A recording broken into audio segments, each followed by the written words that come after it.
Okay, so this is the fourth video that I'm doing today, and this will be the last one that I'll be doing today. And I know I have uploaded 5 video in total today, and that is definitely a little bit too much for you guys to watch, but we're in the World Cup period. There's going to be a lot of video that is going to be pushed forward in my channel, and the good news is there won't be any MLS action until next week. So, well, actually, is it next week? I believe. Yeah, next week. So I won't be doing one of these previews and reviews, and we'll have like 7 days where we don't have to talk about MLS action and stuff like that. But yeah, let's take a look at all of these 6 midweek games before the World Cup break actually begin. Well, technically the World Cup break is actually begin in MLS, but yeah, we're going to start with this one between Montreal versus Orlando City, where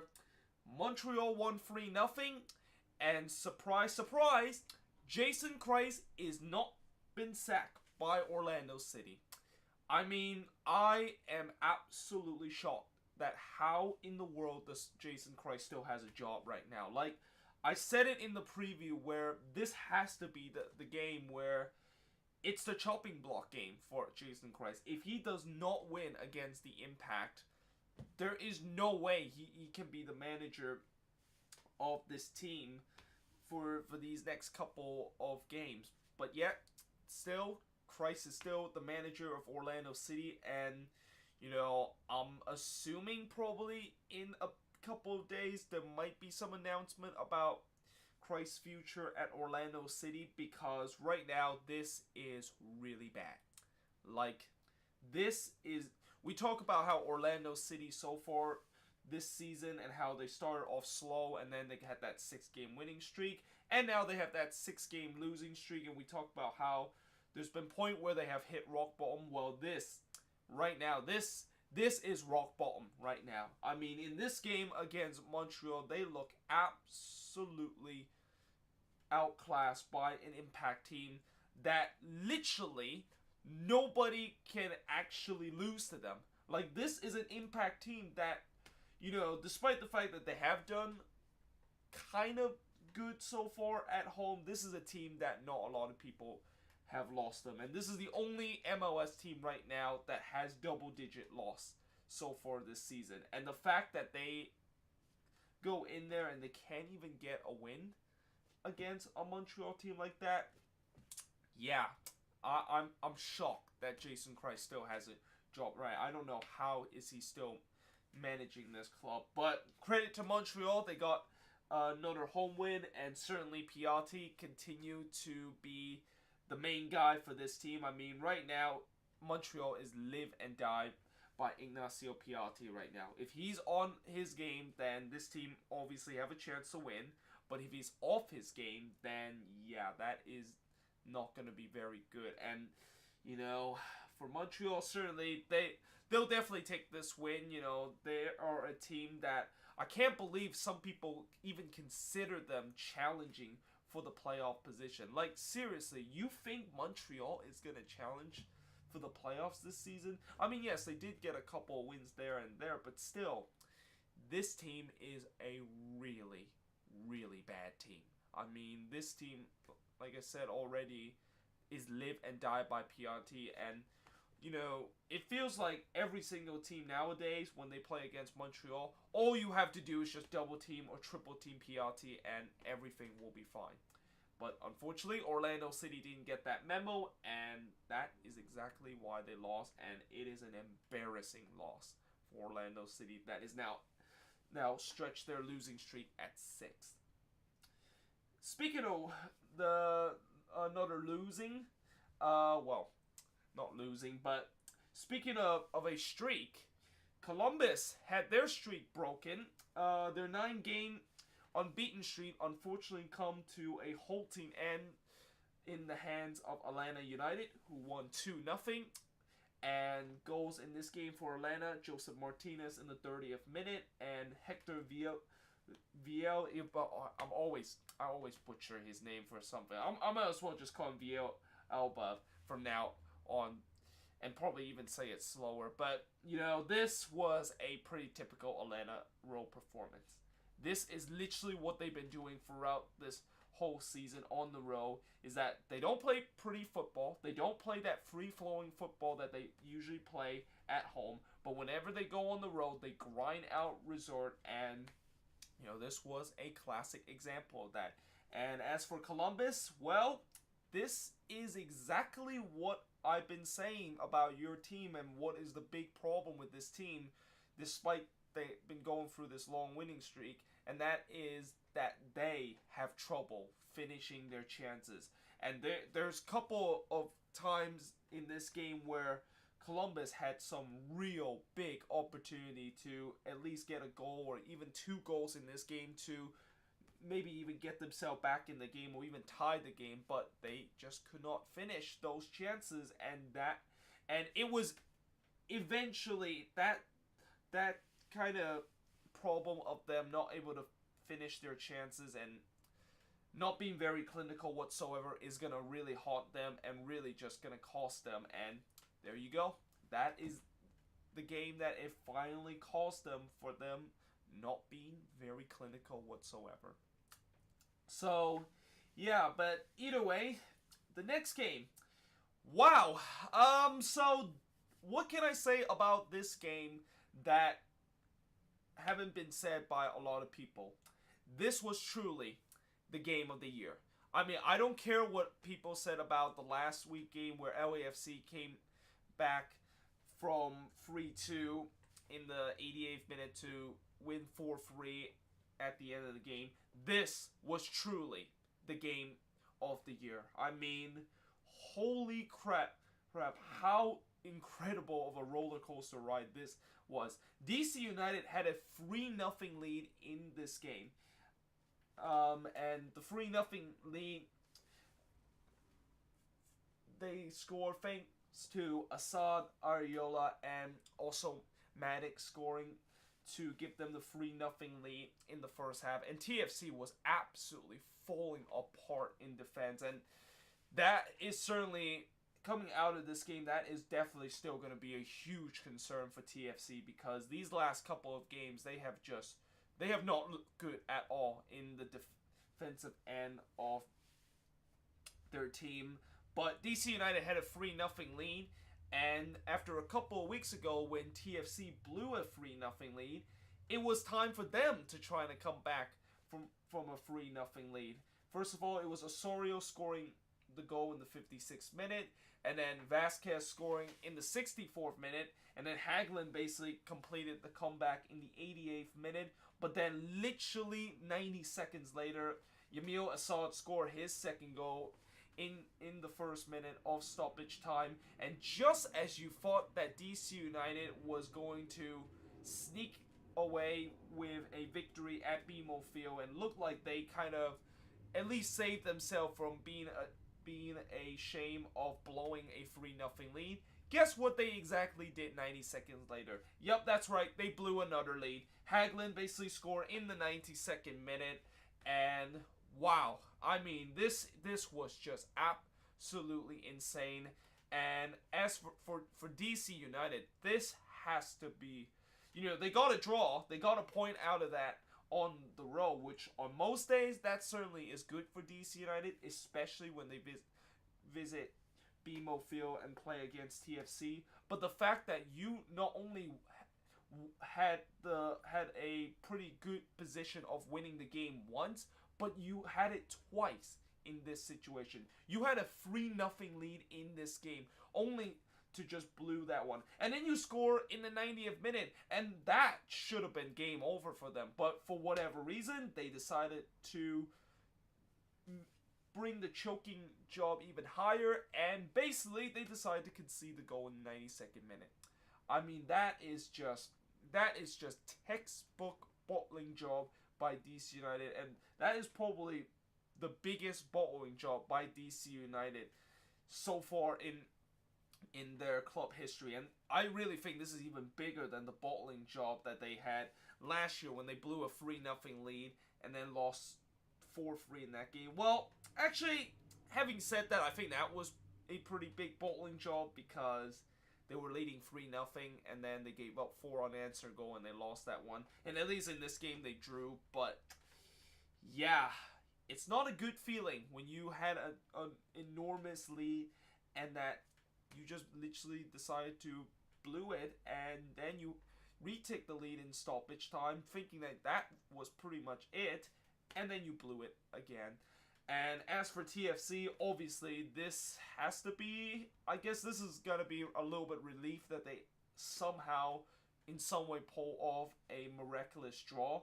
And, you know, for TFC, this is the problem with TFC right now. And, you know, I think as we get closer into August, you got to think that there has to be some nervous kind of look in terms of the fan that is currently supporting TFC, and certainly in that coaching staff and the players, because this team right now, with the way that this season has gone, we thought about how they would potentially come back and kind of storm back in the second half of the season. And although, to be fair, we're not at the second half of the season, we are getting very close. And usually this is the time where they're supposed to be back in that kind of borderline red line to potentially push themselves into the playoff spot. But instead, they have been just so inconsistent even after the CCL kind of campaign that they gone to. And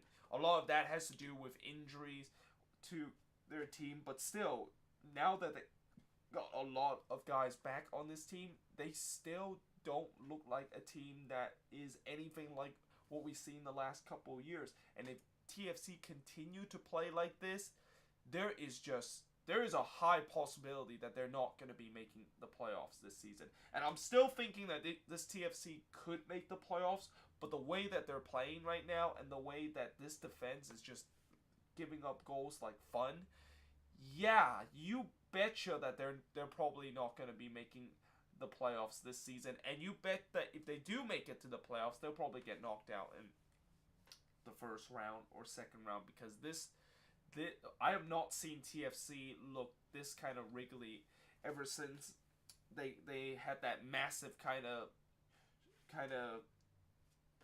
transformation where they signed a lot of just world-class kind of player onto this team a couple of years ago. But yeah, moving on into the last free game. This one, I don't really need to talk a lot about this one, other than the fact that I feel like the Red Bulls should have won this more than 2-1. You know, this game was not even close whatsoever. Goes for the Red Bulls. Royer with the goal in the 37th minute, and then BWP with his 10th in the 57th minute. The Sounder did get a consolation goal in the 87th minute thanks to Harry Shipp. But in all honesty, this, like I said, the Red Bulls should have won this one by more than just one goal. I mean, I think there was a moment right around the second half, I believe, where there was a Red Bull player, and I forgot who exactly it was. He basically had a tap-in from 3 yards out. And by the way, the goalkeeper was also, he originally had to make a save, and then the ball just popped right into this Red Bulls player, and he was 3 yards out in front of goal, and there was nobody around.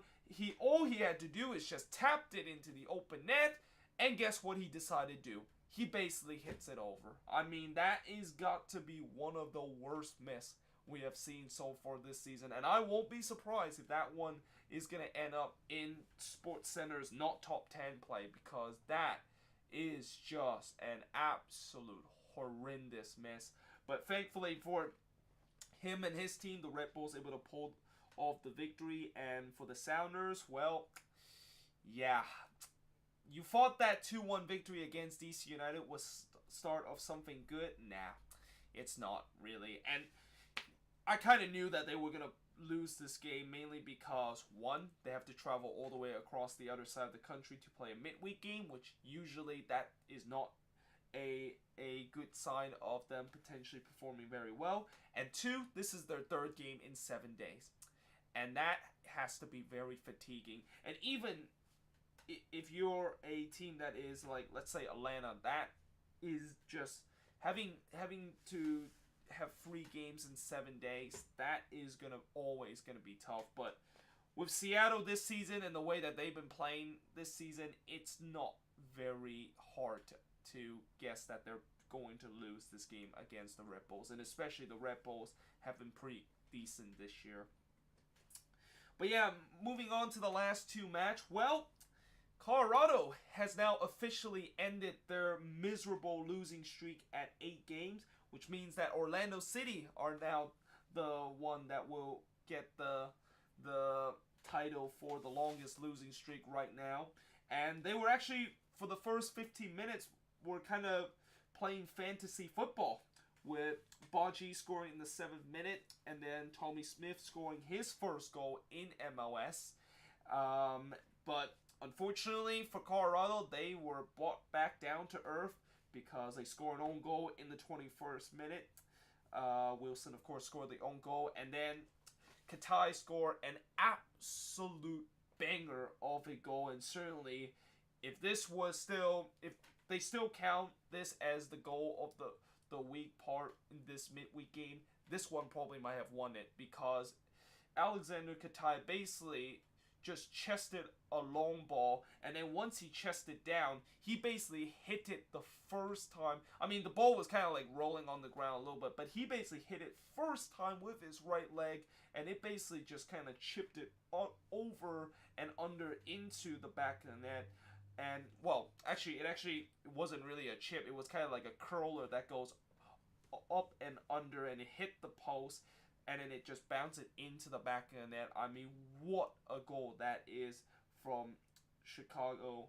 Not Chicago, but from Katai. And unfortunately for the Fire, they aren't able to pull a win. And I have a feeling that this was kind of overdue for them. I mean, I know that I said that since the Fire, they have like a 2-game winning streak, and that now they're playing against Colorado, most likely this was going to be a win. But unfortunately, it looked like the inconsistent form and just the pattern of the Fire this season, where they seems to win one game and then lose another game and then draw the very next game. It was kind of inevitable that they were not going to win 3 in a row, and that they are going to drop points. They were due to drop points after winning their last 2 games, and unfortunately this one is the one that they drop points, and this will definitely be very disappointed for them, because Colorado, coming into this game, were on an absolute horrendous losing streak, and yet they couldn't finish them off or get 3 points in this game. And as for Colorado, well, at least you got a draw. At least you finally end your miserable losing streak. So that probably is something you can celebrate. And speaking of which, that is probably the same thing that a Quakes fan like myself is going through right now. Because right now, I am pretty much like a Rapids fan, that if we do not lose at home, I'm just going to celebrate whatever it is. Because right now, just like the Rapids, we are also absolutely dreadful. And in this game, obviously, Huson with the brace, Fagundes with an absolute beautiful free kick. But in all honesty, when I watched the replay of that, Tarbell should have clearly done better. Much better. Like, his position in the free kick, once again, was absolutely awful. No wonder why a lot of people are calling Tarbell to be benched for this team. And then Panea, of course, scored the goal after just an absolute killer of a counterattack. I mean, that counterattack by New England that led to the Panea goal was absolutely deadly. You know, we basically just completely caught on the back foot, and they basically just completely tear us apart on the counter. But in the end, we did get a draw in this game, and, you know, to be fair, this game was really even. I mean, you could argue that either of these teams could deserve a win because there was equal amount of chances, and we probably should have won this one because Jackson Yu, once again, I have to say your name again, how in the world did you not finish that sitter in the 94th minute? And I don't care if he just got brought on like 90 seconds ago or 20 seconds, as I said in the vlog, but you got to finish that sitter. Like, seriously.